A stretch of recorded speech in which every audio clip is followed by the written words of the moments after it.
Okay, thanks for coming today. Our main topic is going to be smartphone security tips by myself, Tom Kreuzer. I'm known as the PC guy because I have the license plate PC guy.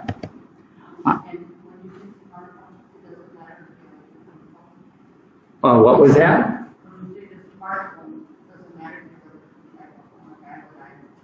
Smartphone covers any Android or Apple or Google. There's all kinds of different smartphones, but yeah, it covers all the different types of phones. I'm the son of John Kreuzer here at Carondelet. John's back there in the back row in a wheelchair. I retired after 40 years at 3M in information technology, so I've been doing these things in personal computers forever. Older than dirt. I'm an officer and presenter for the 3M Personal Computing Club for over 48 years. At its peak, we had 1,200 members. In fact, the presentation I'm giving today, I just gave earlier at 11:30 to 12:30 to the 3M Personal Computing Club.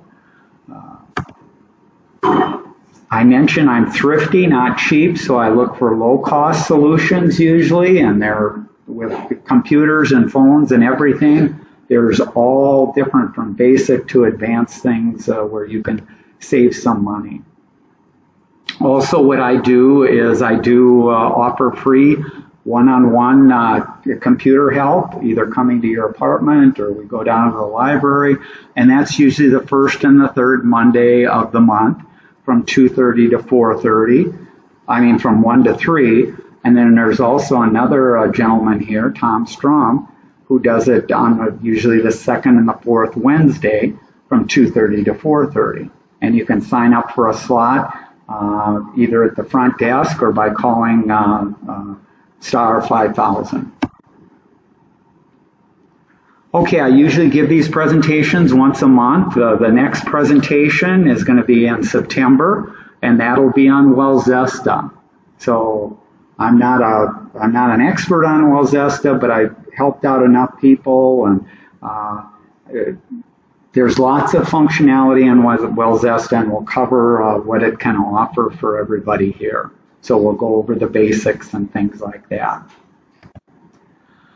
Also, what I do with my sister and brother-in-law and my dad, we put on the Fix-It clinics.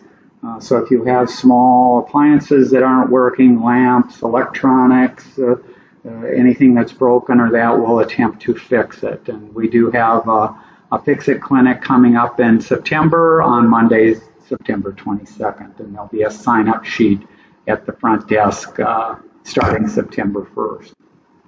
I mentioned that I record these presentations, and they are available currently out on the Carondelet website. So if you haven't been out there, you can go out to the Carondelet website. There's an entry called Tech Help, and under the Tech Help are all the previous presentations. So if you missed it or want to revisit it or just get the handout from one of the presentations, both the video of what the presentation was and the handouts are all out there.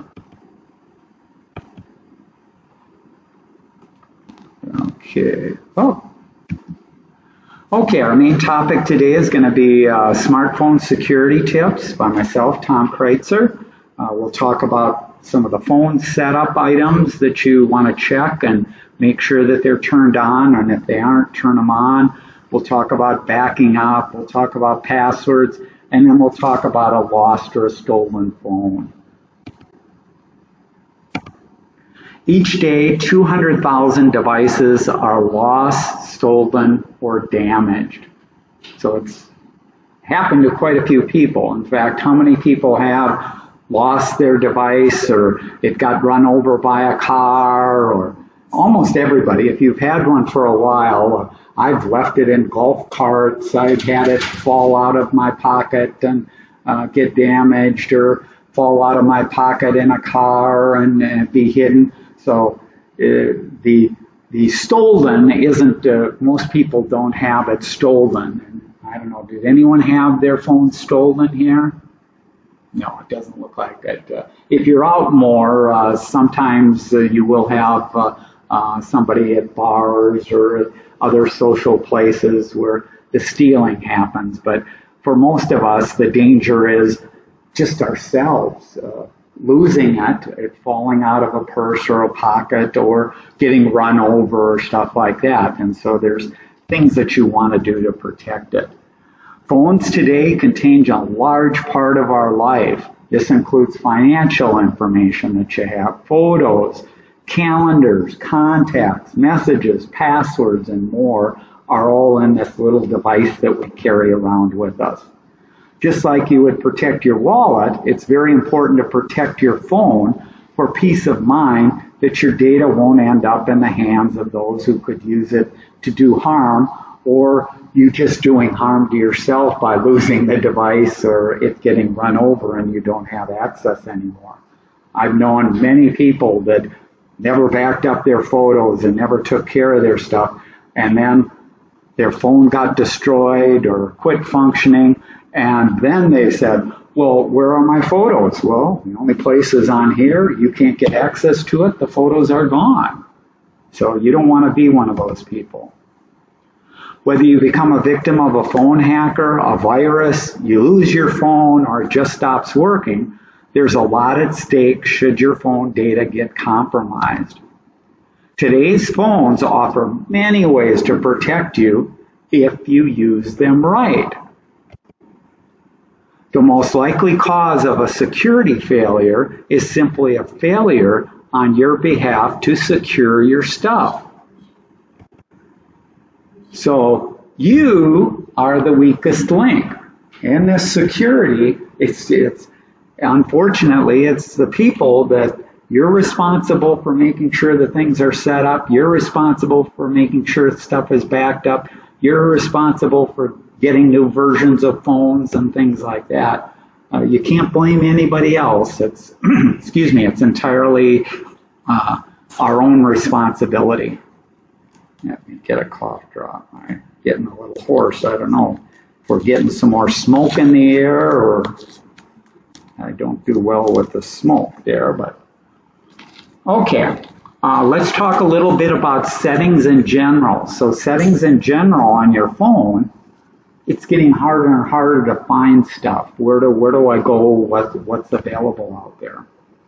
With a variety of phones and operating systems and versions that we use, it can be hard to find where to change one of the hundreds of settings that we have on these phones now.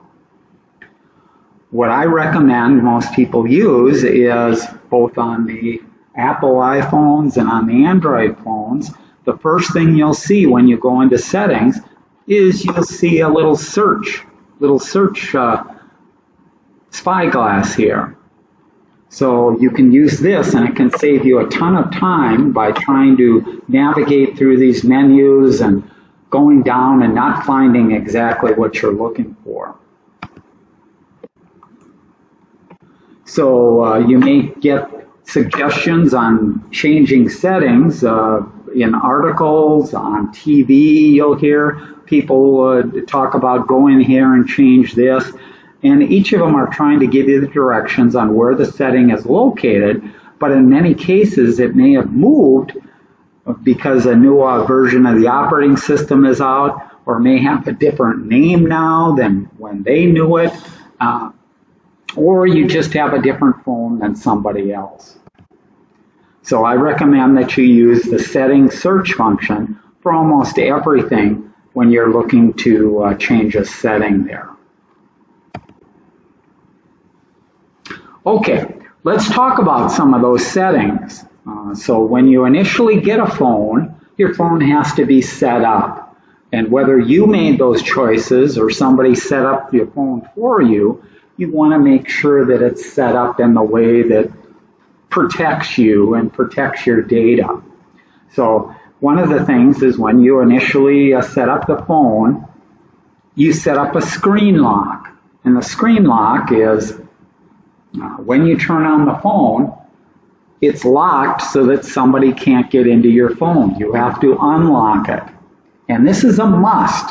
Your screen must be locked. You can't leave it unlocked. It's like leaving your door unlocked and then being surprised when somebody walks into your apartment or your house and takes things out of there.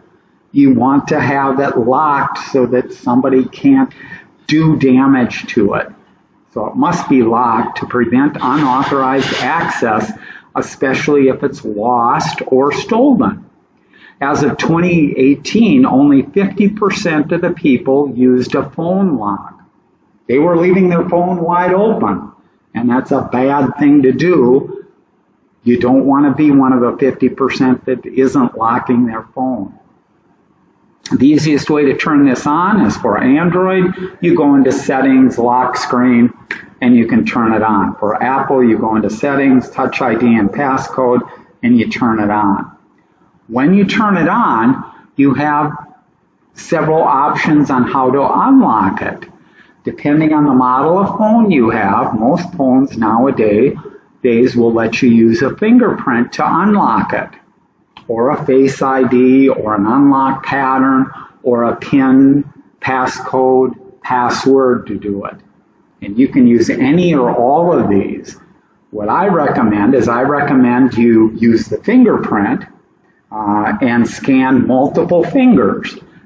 That way, if you grab your phone in one hand, in your right hand, you can use this finger, and if I grab it in this hand, I can use this other.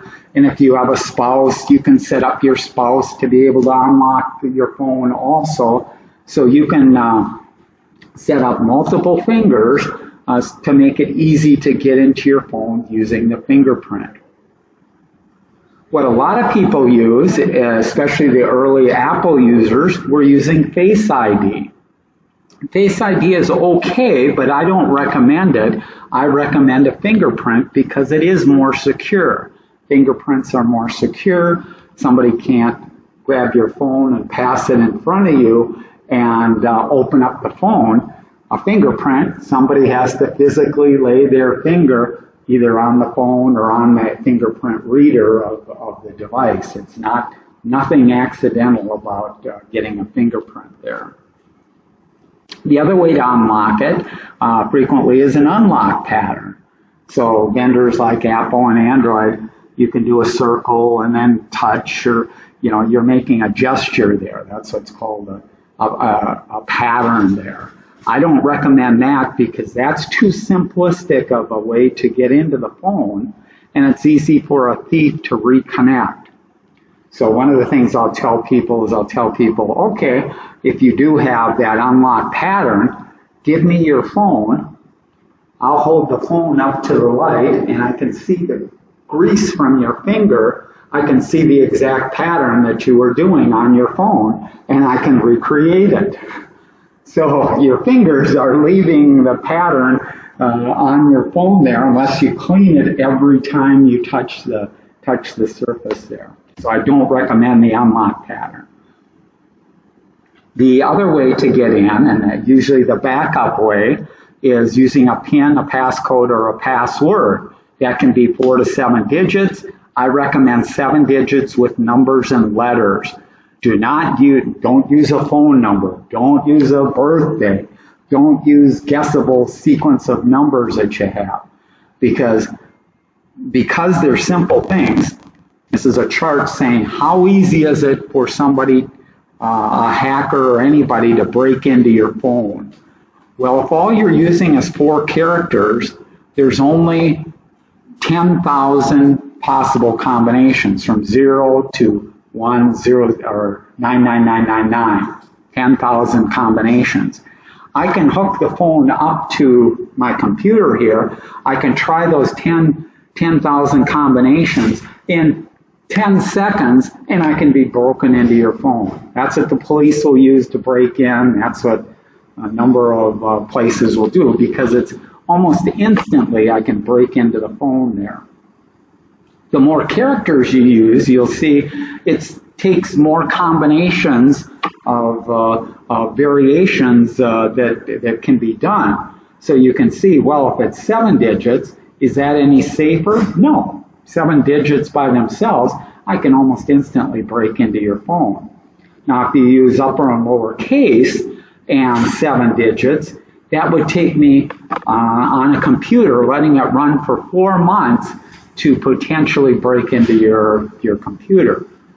That's not even real safe. What you want is you want these numbers down here. You want to have a long code, and you want to use letters and numbers and special characters, because these, it could take a quintillion years for a computer to break into your phone. You want long, unique, and that's where the passwords, we talked before about a password manager and letting the password manager generate these random numbers and letters, and using 16 characters if the system supports it. And because if you're using a password manager, you're not having to type it in. If you're having to type in the 16 characters and it's stuff, you're going to drive yourself kind of crazy there. Whereas using a password manager and stuff like that, all of a sudden you're protecting yourself from anybody getting in or breaking into your computer there. Okay, so let's talk about some other phone setup here. So now that you configured your phone to lock when it's turned on, the other thing that you have to make sure is you want to configure your phone to lock after your phone's been idle. By default, I think on the phones, most of them, it's 30 seconds. So if I don't do anything on my phone in 30 seconds, the screen kind of goes blank, and then it locks the phone. Well, 30 seconds is pretty quick. I recommend 1 to 2 minutes there.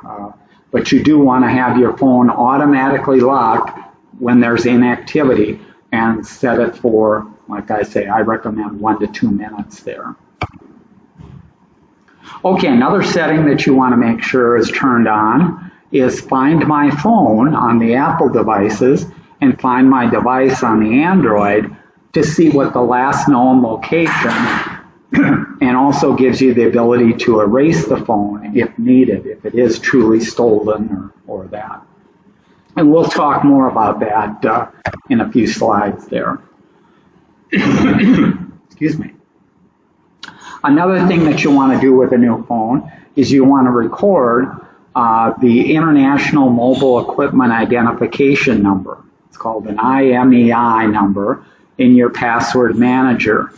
It is an identification number that's unique to your phone and to your carrier when you set up a connection, such that no other phone, no other device around the world has that number.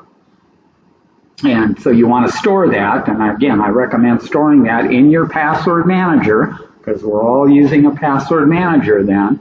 And you can get this number by either going into your phone settings, or you can look online on your online account. It's sometimes printed on the phone itself, near the battery or the SIM, or the original package or box that it might have come in. Excuse me. Also, record the serial number of the phone in your password manager, because both this IMEI and serial number, if your phone gets stolen or gets found, this is a way for you to say, this is the serial number of my device, and you can prove that it's your device. Okay, next we'll talk about backup. Excuse me. You want to make sure that you're backing up your accounts, your contacts, your photos, your videos, your text messages, your call logs, your email, your settings, and the apps. I recommend backing up to one or more of the cloud services. Backup allows you to restore the information should your phone be lost, stolen, broken, or erased, or even setting up a new phone. Below are the most popular cloud services. So if you have an iPhone, you probably are familiar with the Apple iCloud. Apple users get 5 gigabytes of space for free, then you pay 99 cents a month for 50 gigabytes. Google Drive, you get 15 gigabytes for free, and then you can pay $1.99 a month for 100 gigabytes. Samsung Cloud also has cloud backup, 5 gigabytes for free, and if you have a Samsung phone, it's set up by default. The other one is Microsoft OneDrive. You get 5 gigabytes for free. Now, if you are subscribing to Microsoft 365 Office, you get 1 terabyte of space to store backups and all kinds of files out there. For family photos, you can use sites like Amazon Photo, Google Photo, Adobe, and others.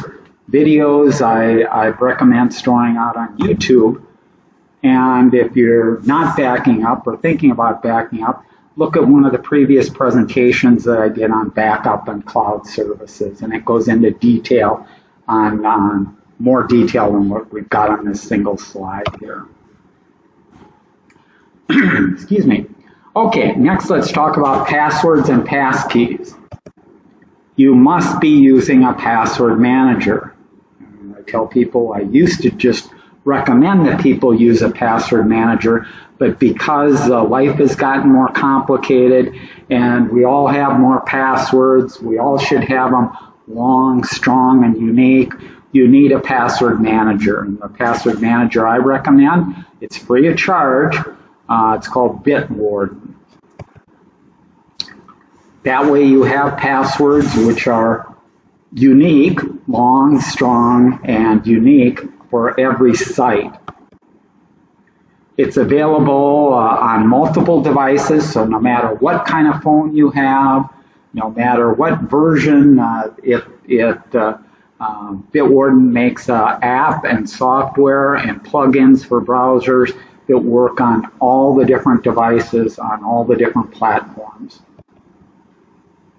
And the other thing it can do is it'll generate passwords for you, so you don't have to sit there and type or random characters and put in special characters or things like that. It'll generate. If you want a 16-character password with upper and lower case and numbers and special characters, it'll generate it for you. It'll put it in the password manager. It'll then fill it in when you need to use it.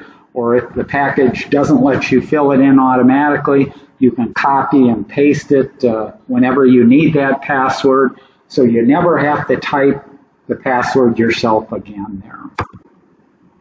Makes it easy to change passwords, and it also supports passkeys.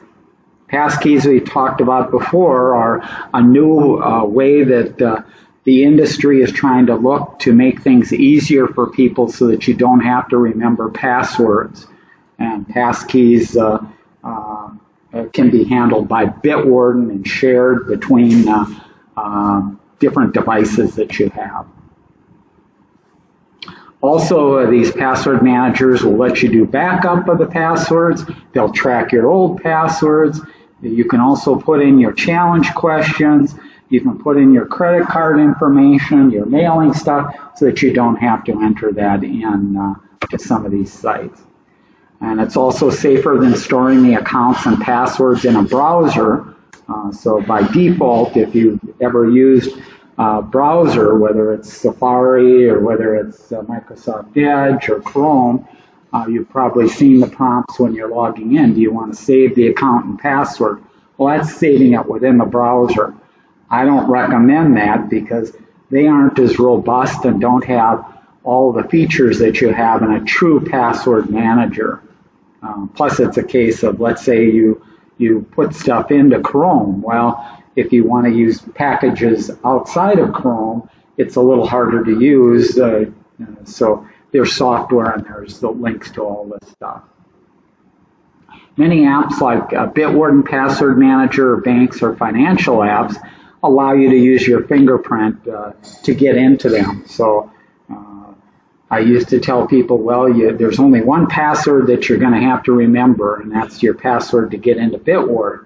But even now that isn't true if you set up fingerprints or facial recognition to get in there. So there's options today. You can see the past presentation on online security and passwords that I did here in April of 2025 for more detail on that. Okay, let's talk about a lost or a stolen phone. And again, the likelihood of the stolen is small with most people, but certainly losing a phone or not knowing where a phone is quite a common occurrence for everybody. If there are thieves, a thief can watch you unlock your phone and steal your phone and immediately transfer money from apps, if you use apps like Venmo, Zelle, or PayPal, or Cash Apps or crypto accounts, to the thief's account. Make sure these apps require an additional password or fingerprint to unlock them. Some thieves may also attempt to change the password associated with the owner's Apple ID or Google account after they steal the phone. This could lock the owner out of their phone and cause all kinds of major problems, and you don't want to have that. You can enable account restrictions to prevent your password from being changed. These thefts happen in places where people tend to be inattentive while drinking and socializing at bars. Some of the things you can do is just cover your screen and just be aware of your surroundings and who can see your screen and what you're doing there. Thieves who steal a locked phone usually attempt to sell the phone ASAP before the phone gets reported as stolen. So what are some steps that you can take if you think that your phone is lost? Well, you won't think. The phone just isn't there. You're not sure where you lost it or stolen. Check that it isn't just misplaced by calling it first. If you get no answer, then you can continue on with some of these steps. The first step that you can do is you can use the Apple Find My Phone or Google Find My Device or Samsung Find My Mobile to help you find your phone. You go out to the website, you have to log in with your credentials, so you need your Apple ID and password or Google ID and password, and then follow the directions, and I'll actually show you an example. If it is somewhere, if you see it and it's showing you the GPS location and it appears to be moving or it's somewhere that you weren't, that may mean that somebody stole your phone and is now on the move with it. And we'll show you some things to do to protect yourself then. Thieves will usually turn off the phone immediately after stealing it. The Find My capability will only show the last location when the phone was turned on. So if the thief turns it off, you're just going to see the last location there. But again, if you lost your phone and it's still working, that's where it currently resides. So it's probably turned on unless the battery is run out. Some people will attempt to use the Find My Phone and then attempt to confront the people that may have stolen the phone or have the phone. And this is not recommended because if you're going to attempt to get your phone back and you suspect that somebody stole it, call the law enforcement, call the police, and have the police go with you because bad things can happen if you confront the wrong people there. Okay, let's take a quick look here at how the Find My Phone actually works there. So I can go out here on, if I don't know where my phone is, I'll just go out to Google and I can type in to find my phone. And when I do that, the first two results here is first there's a Google Find My Phone, then there's the Apple. And my phone is Android, so I can use the Google Find My Phone here. I'll click on this. I'm already logged on to this browser, so I already logged into this browser with my Google account and password. It's showing me devices that I own, their last locations, and I can get any information. So this is showing me I have 2 iPads, it's showing me those, and I have 2 phones, and it's showing me those 2 phones. Let's go with this phone here.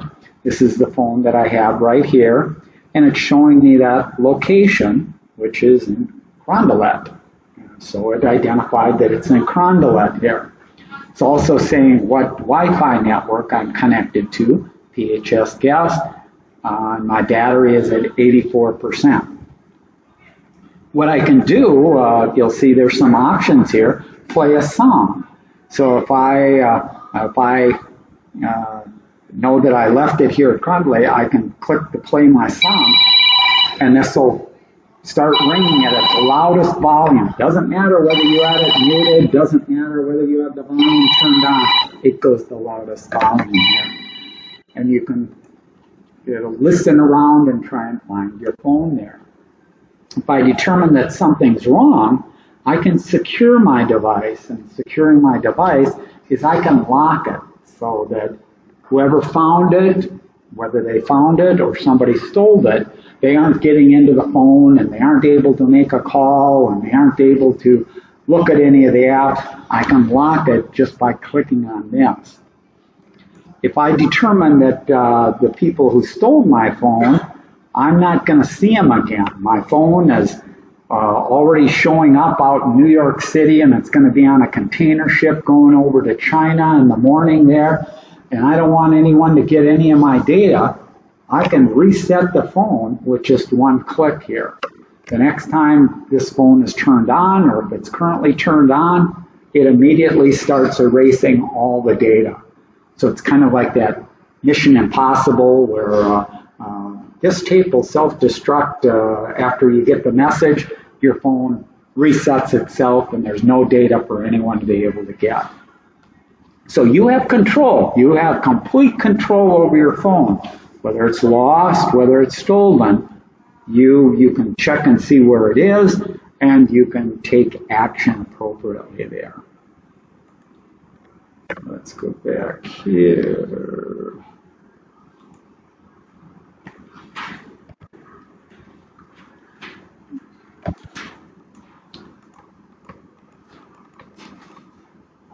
And so this is what it looks like, and this is what I talked about. You can reset it, you can lock it, and so they do give you a lot of control over that phone just in case you lose it or somebody steals it. So what are some additional steps? Well, if you weren't able to lock it and you weren't able to find it, you should call your cell phone provider immediately there to prevent unauthorized charges like overseas calls. So even though it's free, I can call anywhere in the U.S., but frequently what somebody who steals a phone for is going to use it to call internationally, and they can rack up $1,000 or more in international calls. So you want to call your cell phone provider immediately if you suspect that your device has been taken there. And also when you call them, they'll ask you for that IMEI number. That's why you saved it. That's why you put it in your password manager. That's why you can look it up and you can say to them, this is the number. Then they know it's you, because a thief wouldn't have that number unless they had the phone and you're giving them the password and the number there. You also want to change your email, your bank, financial, and shopping passwords if you used auto login or any saved passwords anywhere. You can call your bank and let them know that your phone was stolen and ask if there have been any recent activity on your accounts or cards, or you should have notifications already turned on to notify you when there are charges, but this is just an extra step to check there too. The sixth step, what you want to do is you want to file a police report using a local non-emergency number website. The reason for that, the non-emergency, is because unfortunately the police don't have a SWAT team waiting for you to call to immediately go out and try and track down your phone. Or there's no team of detectives that are going to go out and look at your phone. Law enforcement agencies don't have the resources to investigate every case of a stolen phone. If you're able to tell them where the phone is, so you suspect it's stolen and you've tracked it down to this, using the Find My Phone, it's in this house, you can tell the police and they can go to that house and they can request that the people in the house turn over the phone. So that's usually the way you're going to get it back, if you get it back at all there. Okay. Another step after you file the police report is you can contact your insurance company if you have insurance on your phone that protects against loss or theft. You may have purchased it when you bought your phone, or you may be covered under a home insurance or a renter's insurance policy. This last isn't a step, but every one of you with a smartphone should practice this, because you can do this at any time. You can check and see where your phone is. Go out and practice looking up your phone, ringing the telephone number, seeing that it's turned on the phone. And these are some links to websites. It'll go through step-by-step instructions on what you should be testing and how you can test.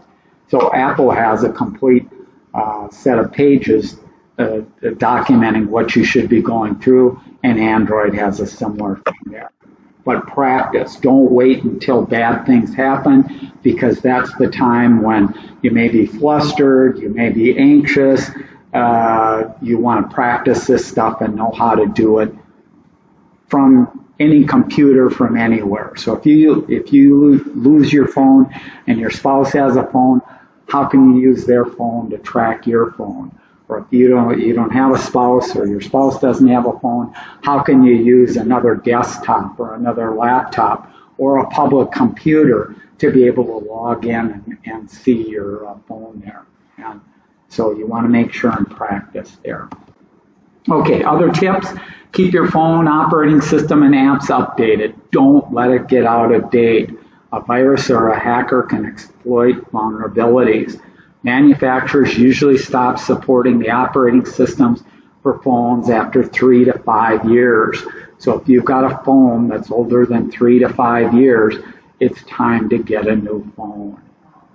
That's the only way you can be protected. Only install apps from trusted sources. So you have on the iPhone, you have the App Store, and on the Android, the Play Store. So you only want to download from those. If somebody sends you a link or in an email or out on a website, you think you're going out to your bank and it says install this new app that is going to automatically give you cryptocurrency or that. Don't install it. You've gotten to a fake website and it's a malicious app that they want you to download, and you're going to have trouble there. Delete apps that you don't use anymore.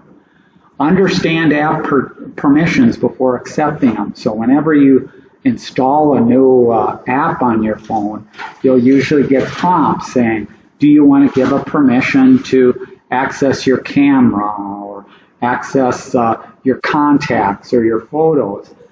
Use your head. Understand, should I give it access? If it's a weather app, why does it need access to my photos? It doesn't. Don't give it access to your photos. But if it's a weather app and it wants access to your location, well, a weather app can give better information if it knows exactly where you are. So there's an example where you would want to give it access to a location there. But be aware and think through and use your common sense there. Watch out for scams. We talked a lot about scams. We've had a number of presentations there that you can look at. Wipe the data on your old phone before you donate it, resell it, or recycle it. And this is where all the phones do have a reset. So when you no longer are using it, you want to reset it. Even if you're going to give it to friends and family, reset the phone, because you don't want those friends and family to have any of your accounts or any of your information on there. And resetting will clear it all out. It's as if they got a new phone. They're going to have to put in their accounts or transfer information from their old phone. Let them set up the phone the way that they want. Don't give them your information. Avoid public charging stations unless there's an emergency. Hackers have been known to set up fake charging stations at airports and other places. And there's a scam called juice jacking, where you plug in thinking that you're just charging up your phone. The reality is you've just given a hacker access to all the files on your phone there, and you don't want to do that. Some people will recommend a VPN service. I've talked before about this. I don't recommend VPN unless you're a hacker or if you want to commit some crimes. VPNs are great for covering your tracks there. For the most part, though, the average user, 99% of the people using a computer don't need a VPN. Your browser is automatically encrypting the minute it. So I'm currently connected to PHS Guest. PHS Guest is an unsecured network, but everything that I do on here to 99.9% of the websites is encrypted. So anyone looking at that unsecured network, all they're seeing is ones and zeros. They can't see what I'm doing, what websites I went out to. They can't see any of the information there. So VPN or that isn't needed. Other tips, don't root or your Android phone or on an iPhone or an Apple phone. It's called jailbreak. This used to be a common practice. If you wanted to take a phone from one provider like AT&T to Verizon, you needed to unlock it or jailbreak it to use it. And so there was processes to do that. Well, that process opens up your device and removes safeguards. And so you don't want to do that to your device. And you shouldn't have to do it, but some people will still do that. Turn off Bluetooth and Wi-Fi when you're not using it. This one's especially important if you're in public spaces. If you leave your Bluetooth and Wi-Fi access on, it may make it easier for hackers to connect to your devices and gain access to files and information. So a hacker can pretend to be a legitimate device. You make a connection, and all of a sudden they're exploiting vulnerabilities. Last point here, almost everything that we talked about for a phone also pertains to tablets and to laptops and even desktops. So there's a lot of the same capability and the same settings you can do on these other devices too. The important thing is protect yourself. Okay, that's the formal part there. Questions, comments? Yes. When you're traveling, isn't it just smart to just take your own charging plug and just go to a regular wall plug rather than going to one of those charging plugs? Yeah, I'll repeat the question because we have some people on the TV and then for the recording. The question was, if you're traveling and you don't want to do that, get caught in that juice jacking where you're plugging in at an airport or some other place, if you take your own plug-in, that's safe. That's safe. It's where you're plugging your phone directly into their device, and their device can actually connect and access files in some cases.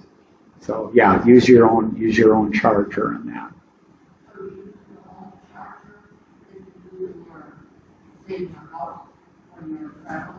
Yeah, when you travel, you should be taking your charger along, and if you're not familiar, so whenever I get a new phone, usually you get a charger or that with it.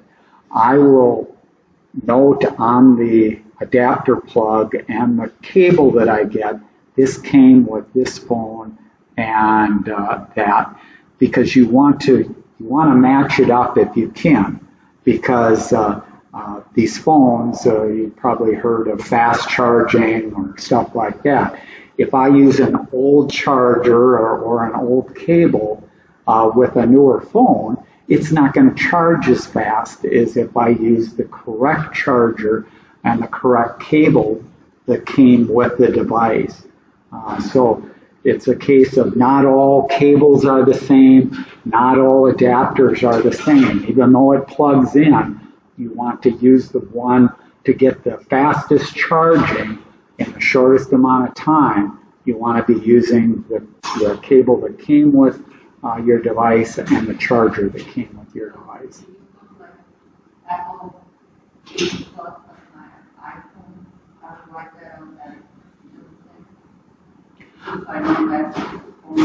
Yeah, if you're at the airport or want to charge, you have your charger, look for an outlet and plug your adapter into the outlet. Don't plug a cable from your phone into the cell phone charger.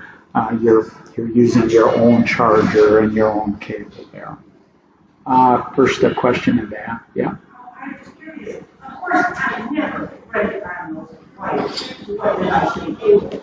Is there any way to go back and check? And does it matter? I noticed that some of the cable wires are thicker than others. Yeah, the question was that it didn't write when you initially got it. You never wrote on there, so you may have a box or a basket with. I mean, everybody's got cables and adapters, and you just try until something fits. Usually, that won't cause harm to the phone. So the good news is you're not going to destroy the phone or that if you use an old cable and an old charger. It just, like my device, will charge within an hour. It'll do a full charge within an hour if it has the correct adapter and the correct cable. If it's using a cheap cable, let's say that I got from the dollar store, it's not going to charge within an hour. It may take it 4 hours to charge, or it's not going to be a fast charge. There isn't an indicator. Part of your question was, is there an indicator on the cable or the charger? Usually there isn't. The best you can do there is, if you have several chargers, do a Google search for your model of phone and see what the charger should look like. And the charger may look a little bit different for the newer one than it did for the older one. When I go to charge my phone at night, it will tell me that it's pushing out my charging so that it finishes 6 o'clock in the morning. When I might be picking up again, which is different than you're saying charging. Well, and that varies from phone model to phone model. Some of them are fast chargers, some of them aren't. Some of them will look at, like my phone and an iPhone and that, will look and say, you plugged it in, but you're at 70%. There's no sense trying to do a fast charge because you really don't need a fast charge. So it'll step itself back to a slow charge, which is better for the batteries. A slow charge is always better than a fast charge, except if my phone was down and I was going to go out that evening and I want to get a full 100% charge before I go out that evening, I want it to charge as fast as possible. I don't have 4 hours to keep it plugged in. So doing the fast charge, that's where, the phones will take care of that, but you do want to match the things up. Okay. Yeah. Question about Bitcoin. Yep. Is it possible for someone to hack into that to pick up our password and passkeys? Yeah, the question was, is there a possibility of somebody hacking into Bitwarden? Bitwarden is the way password managers work and their security. They're actually even more secure than your bank. Your bank has to have processes and procedures for if you call them up and say, I'm John Smith, I forgot my account, I'm trying to get into my account. Well, they have back doors, ways to get people into accounts and things like that. Bitwarden, the basic package there will tell you if you forgot your password, your account is locked. Nobody's getting in. They cannot get into your account, so there isn't an admin or there isn't somebody on the phone that can connect into your account and see anything in there. All they see is ones and zeros. They know nothing about what's in your account, what your password was. They can't reset it. You can pay money to Bitwarden and some of these other password managers to set up a process, and this process is kind of like the Real ID. you have to kind of register yourself, and so that if you do forget things, that they can help you. But I don't recommend that. I don't want anyone at Bitwarden having any access to any of my information. The only person that should have access is myself. The only way somebody would be able to get into my Bitwarden is if they had my Bitwarden password. So that's, you're safe. You're as safe and secure as you can be there, and nobody should be getting in there. Just a second, we'll go back here. Yep. I noticed that I got all my information from my iPhone somehow or other is on my iPad. Is that because of an automatic backup to the iCloud? Yeah, the question was, notice that some of the data and contacts and things like that will be synced between an iPad and iPhone and different devices there. By default, a lot of this stuff is turned on, and it's trying to do the best that it can. But it's up to you to make sure that the stuff is being synced and the stuff is the stuff that you want synced. So, as an example, I've had people that have run out of space out on the Apple iCloud there because they have thousands and thousands of photos. Well, maybe you don't want to put the photos out on the Apple iCloud. Maybe you want to put the photos out on Amazon. Amazon Prime, if you have a Prime membership, you can put an unlimited number of photos for free out there. Well, there's an example of, instead of sticking it out on the Apple iCloud, you stick the stuff out on the Amazon site.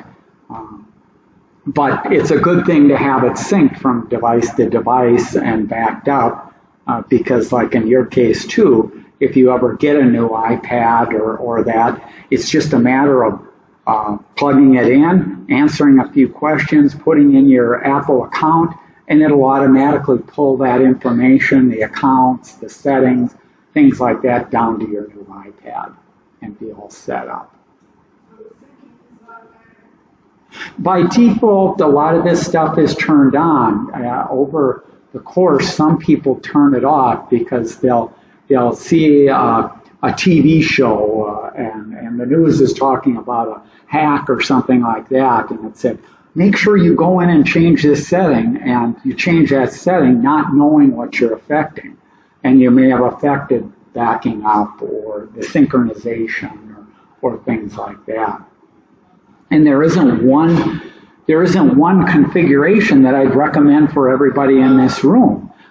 Depending on the tools that you use, if you're a Microsoft fan and you're paying for Microsoft 365, you can get 1 terabyte of space, which is usually more than anyone's going to need in a lifetime out there with that subscription. So where you store things depends on what software you're using, what you do on the computer and things like that. It isn't one size fits all and everybody should have the same settings in that. It just doesn't work that way. But you do want to make sure that your contacts, and as an example with contacts, I was just talking on Monday because I was doing support with a woman and we were talking about this exact thing. And I said, do you realize on your iPhone and your iPad when you set it up, you may have multiple email accounts. So if you have a Gmail account and it's an Apple device, you already have an Apple ID and an Apple email and an Apple contacts and an Apple calendar. Well, I was explaining to her, if you don't want to go crazy, you don't want to have multiple calendars, multiple contacts, because you'll add a new contact in, then you'll go over to this other Apple device and it won't be showing up there. And they go, what happened here? Why isn't it here? I changed the address or I changed the phone number and it's not showing up.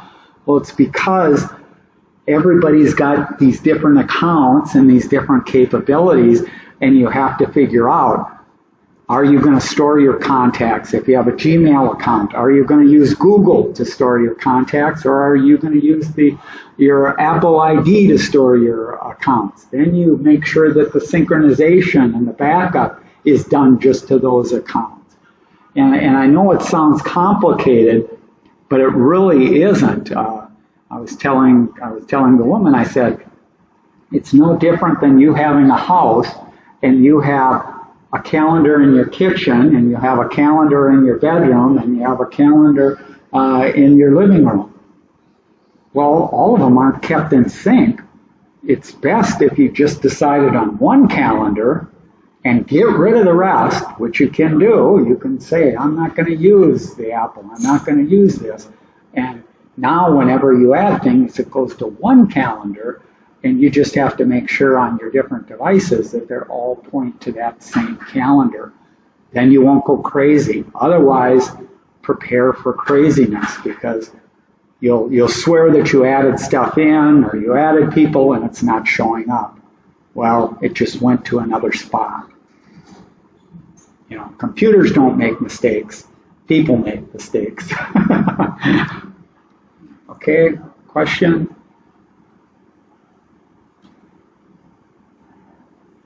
Yes. You talked about Bitwarden, and I've never heard that across. Where did you find that? Yeah, I listed just do a Google on Bitwarden and you'll see the site, and I listed the site for Bitwarden on the handout and that. But if you go out here, so if I go out and do a Google search and type in Bit. So this is the Bitwarden site, www.bitwarden.com. You'll notice it has HTTPS. The S is for a secure connection. This is where 99.9% of the websites have secure connections. And so that's where anything that I do with Bitwarden at this point, even though I'm going over the public THS guest network, everything's encrypted on my machine here up to Bitwarden, and nobody can see anything. And if I was talking to my bank, it's the same thing. Nobody can see anything. So that's why you don't see me being scared of what I do or not doing a bank transaction or logging in or anything like that, because the people that say don't use public Wi-Fi, 20 years ago that was true. It's changed since then. They're living in the past. They aren't living in the now and today. Okay, other questions, comments? Okay, well, if you do have any questions or that, let me know, or sign up for the one-on-one. But check out some of the settings. Make sure that you know how to find your phone and do things. And I'll have people say, well, there was just a woman earlier. She came up to me and she said, I lost my phone and I can't attend the deal today, but I'm going to be getting a new phone. You know, I've heard that there's this thing called Find My Phone. And she says, I'm going to make sure and turn it on. And I said, well, chances are it was turned on your old phone. You can go out to any device and find out the last location of your phone. If you lost it, left it at a restaurant, left it at a friend's house, it's in a car or whatever, you can use the Find My Device or Find My Phone to locate it. So you can save yourself a lot of grief and that. Okay. Well, thanks for coming. And Thank you. thank you.